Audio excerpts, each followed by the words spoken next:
Aquarians 28 of October 2025। आज का divine message, goddess guidance, universal message क्या है? आज यूनिवर्स आपसे क्या कहना चाहते हैं? अभी एट प्रेजेंट आपको क्या सुनने की जरूरत है? So let's check the energy. सबसे पहले देखते हैं आपकी ओवरऑल एनर्जी क्या है, फिर देखेंगे कि आपके लिए यूनिवर्स का गाइडेंस क्या है। Give me a second. All right, let's see, 28th of October 2025, divine message, goddess guidance for Aquarian, Sun, Moon, Venus rising.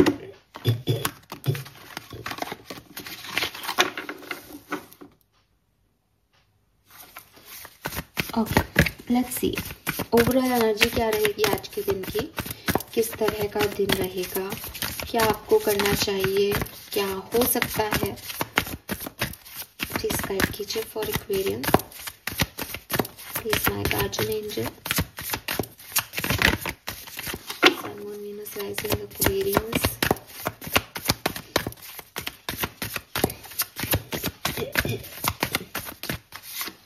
Okay, we have 4th house, home.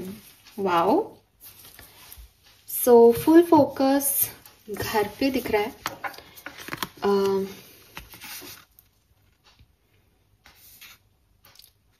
Family में कुछ नए कनेक्शंस बन रहे हैं, family में कोई फंक्शन हो रहा है, फैमिली के लोग आपस में बातचीत कर रहे हैं, फैमिली के लोग आपस में मिल रहे हैं, कोई फैमिली बन रही है, आपका घर बन रहा है, आप किसी के घर बनने पे जा रहे हो, गृह प्रवेश हो रहा है। तो बहुत फैमिली वाइब्स, इसको आप कैसे भी जोड़ सकते हो, एक फैमिली की एनर्जी है। इर्द गिर्द परिवार परिवार परिवार जो है वो मैटर कर रहा है। और मुझे ऐसा लगता है जैसे अगेन नए लोगों से मिलना जुलना, परिवार बनना, परिवार वालों के साथ घुलना मिलना, इस तरह के वाइब्रेशंस जो हैं वो यहाँ रहेंगे। और पर्सनल लाइफ पे ज़्यादा फोकस है। घर में रिनोवेशन, घर में काम, घर में कुछ लग्जरी आइटम आना, या घर में पेंट होना, घर में की साफ सफाई होना। हालांकि दिवाली तो गई, लेकिन ऐसे वाले वाइब्स हैं, क्योंकि नंबर 6, 42 से नंबर 6 के वाइब्स हैं। जैसे एक्चुअली दिवाली टाइप के वाइब्स है कि कुछ नया घर में खरीद के लाना, और ये सब ना, घर को सुंदर बनाना, घर में खुशियां कैसे आए उस पे ऊपर फोकस करना, ऐसे रिचुअल्स करना जिससे घर अच्छा दिखे, अच्छा लगे, अच्छा हो घर में।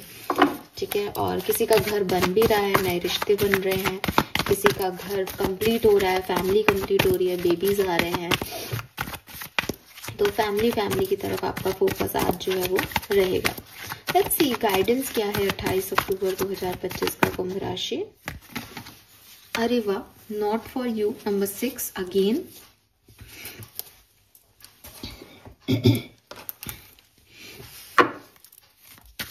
Guidance for Aquarians.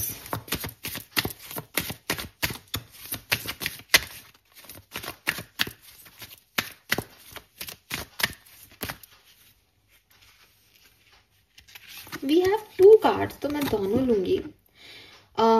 Ending and beginning Kali, and we have compassion Kunjan.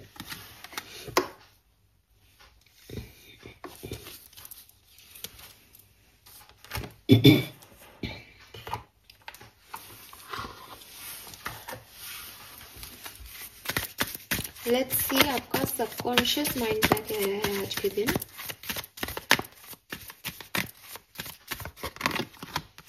Right the storm. Okay, very nice. कोई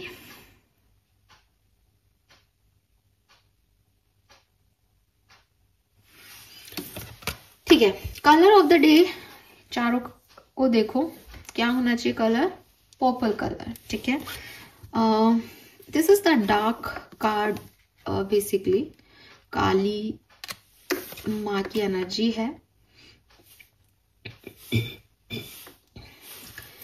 नंबर्स की बात करूं तो देखो 6 नंबर तो यहाँ आ ही रहा है, एंड जब 666 भी आता है ना, तो भी वो बात करता है कि सब फिनिश होगा। मतलब अगर आपने कभी 666 की एनर्जीज को कभी पढ़ा हो, मतलब एक होता है डीपर मीनिंग क्या होता है नंबर्स का, और एक होता है अरे 1 आ गया, 111 है, न्यू बिगनिंग हो गई, बट एक्चुअली में सबके मीनिंग अलग होते हैं।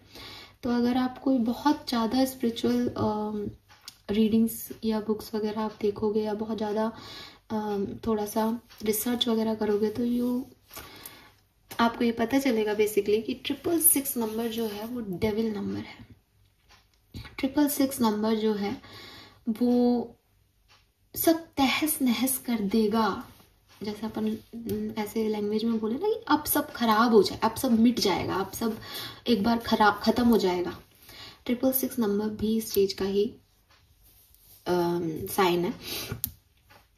और यहाँ पे भी 66 आ रहा है। कंपैशन के कार्ड पे कोई नंबर नहीं है, but it's also a kind of loving energy जो कि नंबर 6 पे आती है। तो चाहे आप कार्ड्स वाइज देख लो, न्यूमरोलॉजी वाइज देख लो, कहीं ना कहीं मुझे ऐसा लगता है आप लोगों के लिए जो यूनिवर्स का मैसेज है वो 6 नंबर से रिलेटेड है, वीनस एनर्जी से रिलेटेड है। यूनिवर्स आपको बस ये बताना चाह रहे हैं कि ज़रूरत से ज़्यादा लग्जरी, ज़रूरत से ज़्यादा प्यार, ज़रूरत से ज़्यादा किसी चीज़ के लिए मोह या ऑब्सेशन आप जिसे कह दो, सब बुरा है। ये सब आपको कुछ नहीं करने देता, आगे नहीं बढ़ने देता। जिंदगी में तूफान ज़रूरी होते हैं ताकि हम क्लींस होते रहें, ताकि हमें समझ आता रहे दैट यार अब हमें बदल लेना चाहिए, या तो हमारा थॉट बदल लेना चाहिए, या सिचुएशन में बदल जाना चाहिए, या आप कुछ नया करना चाहिए। लेकिन जब तक हमारे साथ वो तूफानी काम नहीं होते, जब तक वो चीज़ें वैसे नहीं होती, तब तक हम उसी ढाक के 3 पात पे चलते रहते हैं और वही सब कुछ करते रहते हैं। एंड वो हमें चाहे कितने लुभा रहा हो, लेकिन ऐसा पॉसिबल नहीं है कि साहब आप एक ही एनर्जी के साथ पूरी जिंदगी बिता लो। यही सब कुछ मुझे आपके साथ यहाँ पे दिखता है। पूरी रीडिंग आपको वहीं लेके जा रही है। तो नंबर्स की मैं बात करूंगी तो सारे नंबर ऐसे हैं, 10, 1, 6, 888 कार्मिक नंबर है, 999 कंप्लीशन का नंबर है, 9, 10, 8, 7 भी आ गया क्योंकि स्पिरिचुअल है, और 6, ये सारे नंबर, और 1 ये सारे नंबर यहाँ पे आप लोगों के लिए सिग्निफिकेंट हो गए। जन्मांक, मूलांक, आपका डेट ऑफ बर्थ, एज आपकी ऐसी हो कि साहब जिनका टोटल 6 हो, 7 हो, 8 हो, 9 हो, 10 हो, ठीक है। Sorry for my throat. अब यहाँ पे मैसेज क्या दिया जा रहा है? मैसेज ये नहीं है कि देख सब कुछ खत्म हो जाएगा और एंड ऑल। मैसेज ये है कि तुम हमेशा तैयार रहो एक न्यू बिगनिंग के लिए। और अगर तुम्हें लग रहा है कि चीजें खराब हो गई, चीजें बिगड़ गई, तो समझो कि यूनिवर्स तुम्हें प्योरीफाई कर रहा है। तुम जो वो एक जैसी एनर्जी को लेके बैठ रहे थे, तुम जो वो ऑब्सेशन में जा रहे थे, वो जो माया में फंस रहे थे, वहां से तुम्हें यूनिवर्स निकाल रहा है, तुम्हें पर्ज कर रहा है। तो जो भी टर्बुलेंस आपकी लाइफ में आ रहे हैं, जो भी एंडिंग्स आपकी लाइफ में हुई हैं, जो भी दरवाजे आपके मुंह पे बंद कर दिए गए हैं, वो एक्चुअली में इसलिए कर दिए गए कि वो रास्ते आपके लिए सही नहीं थे, वहां आप सही नहीं जा रहे थे, या अगर यही कंटिन्यूसली होता जाता तो आप अपने अंदर कोई ग्रोथ नहीं देख पाते। सो आपके हाईएस्ट गुड के लिए पुरानी चीजों को, पुराने लोगों को, पुराने थॉट प्रोसेस को तोड़ने के लिए आपकी जिंदगी से ये परेशानियां आपकी जिंदगी में दी गई हैं। होम की एनर्जी कह रही है कि अब ऐसा नहीं है कि तुम दोबारा से स्टेबल नहीं हो सकते, दोबारा से चीजें ठीक नहीं हो सकती, सब कुछ हो सकता है। इट्स जस्ट लाइक कि मैं इस रास्ते पे नहीं जा करके इस रास्ते पे जाऊंगा। तो अब ऐसी परिस्थिति में तुम्हें क्या करना चाहिए? सबसे पहले तो इसको चीज को एक्सेप्ट करना चाहिए डेट मेरी ग्रोथ इसी चीज में है, इसीलिए मेरे साथ ऐसा हो रहा है। कोई गलती भी हो गई, कुछ गलत भी हो रहा है, तो इट्स ओके। डिफेंसिव मत हो, लेकिन एक्सेप्टेंस दो उस सिचुएशन को, एंड एक्सप्लोर करो कि नेक्स्ट टाइम क्या नहीं करना है ना, कि भाई अच्छा ऐसा नहीं करना है मुझे नेक्स्ट टाइम, मेरे से ये प्रॉब्लम हो गई, मेरे साथ ऐसा हो गया। आप इंटरव्यू देने जाओ, आपको वहां पे कोई ना कह सकता है, किसी रिलेशनशिप में आपको कोई ना कह सकता है, आपको बताया जा सकता है कि नहीं ये चीज तुम्हें नहीं मिलेगी, आपको ऐसा फील हो सकता है दैट मेरे साथ कभी अच्छा नहीं होगा, मुझे भगवान ये देंगे ही नहीं, मैं कितनी मेहनत करूं। बट द थिंग इज कि आप ये समझें कि ठीक है कोई बात नहीं, शायद भगवान मुझे कुछ और देना चाहते हैं, शायद मेरे साथ कुछ और अच्छा होना लिखा है, शायद मुझे अभी और ग्रो होना है, शायद मुझे इस चीज को ऐसे ही एक्सेप्टेंस देनी चाहिए। इस तरीके से आगे बढ़े एंड देन जजमेंट रिलीज करें कि ये इसलिए नहीं हुआ क्योंकि ये मैंने ऐसे कर दिया, ये इसलिए नहीं हुआ क्योंकि ये सामने वाले ने ऐसे कर दिया, ये इसलिए नहीं हुआ क्योंकि वो मेरा बुरा चाहता है, ये इसलिए नहीं हुआ क्योंकि मैं ही पागल हूं। ऐसे जजमेंट मत दो, ना दूसरों के लिए ना खुद के लिए। कोई कुछ नहीं कर रहा, सब यूनिवर्स की मर्जी से हो रहा है दुनिया में। किसी की इतनी हिम्मत नहीं कि वो आपके लिए कुछ कर दे, या अगर वो कोशिश भी करेगा और आपके साथ भगवान बैठा है ना, तो वो तुरंत चेंज हो जाएगी सिचुएशन। आपको कोई गड्ढे में नहीं गिरा सकता जब तक कि भगवान की नहीं मर्जी हो। लेकिन अगर भगवान ने सोचा कि यार ये पागल कहाँ जाए जा रहा है एक्वेरियस, इसको रोको, तो वो किसी ना किसी को वहां गड्ढा खोदने के लिए प्रेरित कर देगा कि तू उसके रास्ते में गड्ढा खोद, वो गिरेगा तभी से थमेगा, वो चले जा रहा है पागलों की तरह। तो वो जो गड्ढा बनाया उसके लिए उस व्यक्ति को कोसने की जरूरत नहीं है, ये समझने की जरूरत है कि मैं क्यों गिर गया, मेरे से क्या गलती हो गई, और फिर समझो कि अच्छा समझ गया, और अपने टर्न लो और देखो भगवान नेक्स्ट क्या दे रहा है, क्या करवा रहा है। वो जब गिराने के लिए किसी को भेजेगा और समझदारी से आप समझ जाओगे, एक्सेप्ट करोगे, उठाने के लिए भी किसी को भेज देगा। लोगों को जज मत करो, खुद को भी ऐसे कोसो मत, अरे मेरी गलती होगी जो मैं यहाँ चल रहा था इसलिए भगवान, नहीं नहीं नहीं, आप समझे नहीं, अब आपको समझाना था तो उन्होंने ऐसा कर दिया। आपके घर में कोई छोटा बेबी हो और आप उसको कहो कि बेटा ये काम मत कर, और वो वही करे, तो फिर क्या है, थप्पड़ लगा दिया। तो अब उससे माँ बाप को गिल्ट में नहीं जाना, या बच्चे को ये नहीं कि भाई मैंने बहुत बड़ी गलती कर दी। गलतियां भी होंगी, माँ बाप डांटेंगे भी, आगे बढ़ जाओ फिर से, ठीक है।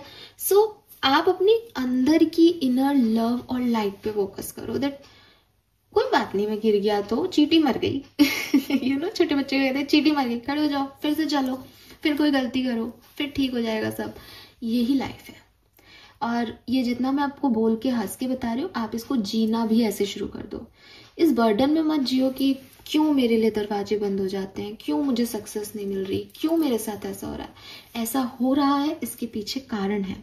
और अगर आप वो कारण आज नहीं समझ पा रहे, तो विश्वास करें अपने ईश्वर पे, अपने अल्लाह पे, कि वो जो कर रहा है वो बेहतर कर रहा है एक्वेरियस, और वो किसी कारण से कर रहा है।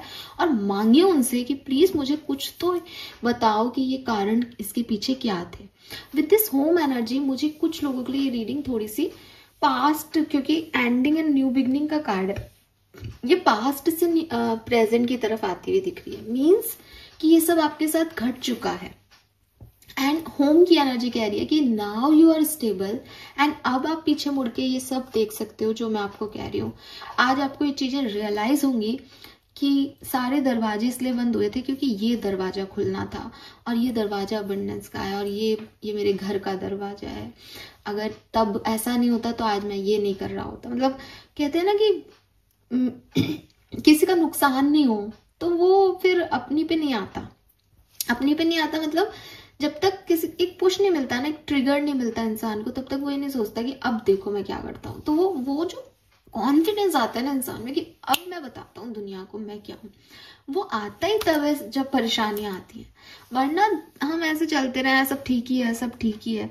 आप देखो कि वो लोग जिन्होंने अपनी लाइफ में परेशानियां फेस की, जिनके बचपन से कोई चाइल्डहुड इश्यूज रहे, या जिन्होंने मतलब जिनकी लाइफ एक नॉर्मल लाइफ की तरह नहीं रही।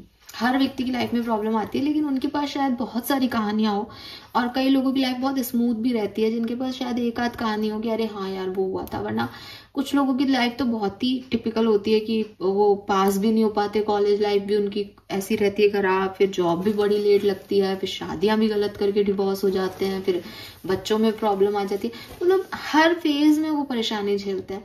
ऐसे लोग बहुत एक्सपीरियंस हो जाते हैं। ऐसे लोगों का विश्वास बहुत गहरा होता है। ऐसे लोग दूसरे की मदद बड़ी आसानी से कर देते हैं। ऐसे लोगों से आप किसी चीज़ का मतलब कुछ पूछोगे ना कि यार इसमें क्या करूँ, तो उनके पास बहुत सारे जवाब होते हैं। वो उन लोगों के पास हो ही नहीं सकते जिन्होंने ज़िंदगी में ये सब फेस नहीं किया। तो जो कहते हैं ना सोना तप के बनता है, तो वो जो भी परेशानियां आती है ना वो आपको ग्रोथ देती हैं। और बस आपको ये चीज समझनी होगी दैट मुझे मेरा भगवान कुछ सिखा रहा है, मुझे शायद अब कुछ और सीखने की जरूरत है, मुझे शायद और अपडेट होने की जरूरत है, मुझे शायद कुछ और डायरेक्शन लेने की जरूरत है। And every ending have new beginning. जब तक एंडिंग नहीं होगी कुछ नया शुरू करने का जज्बा आएगा ही नहीं। तो ये वही एंडिंग है। माँ काली इज विथ यू। वो चाहती हैं कि आप ओल्ड को, पास्ट को, पुरानी थॉट प्रोसेस को, पुरानी सिचुएशंस को रिलीज करो और नए डायरेक्शन में बढ़ो। और जो भी लव एंड लाइट आपको बाहर नहीं दिख रहा अभी, वो आप अंदर से फील करो। एंड किसी को भी जज मत करो। जो भी आपके साथ हो रहा है वो भगवान के अलावा कोई नहीं कर रहा। इस जस्ट सारे आंसर आप उनसे पूछो और इंटरनली आपके पास सारे सवालों के जवाब है कि आपको कब क्या कैसे करना चाहिए, वो भी आपको आपका ईश्वर बता रहा है। ठीक है, मैं एक कार्ड आपके लिए यहाँ से और निकालूंगी क्योंकि आज का गाइडेंस बहुत इंटेंस है, लेकिन कार्ड बहुत अच्छा है आज के दिन के लिए। सो मैं एक कार्ड आपके लिए क्लैरिफिकेशन के लिए निकालूंगी।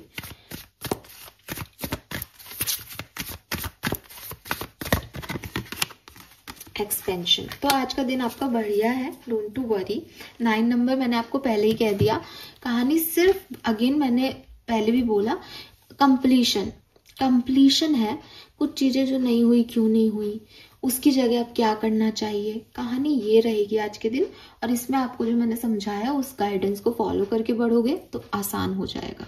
ठीक है, आगे बढ़ना है कुल मिला के, और कैसे बढ़ना है वो आपको देखना है। कुछ बैड बुरी चीज से आगे निकलना है, सोचना नहीं है उसको, हो गया जो हो गया, होता है ऐसा। ठीक है, this is all for you. Thank you so much. Reading को लाइक और सब्सक्राइब कीजिएगा। Thank you, bye bye.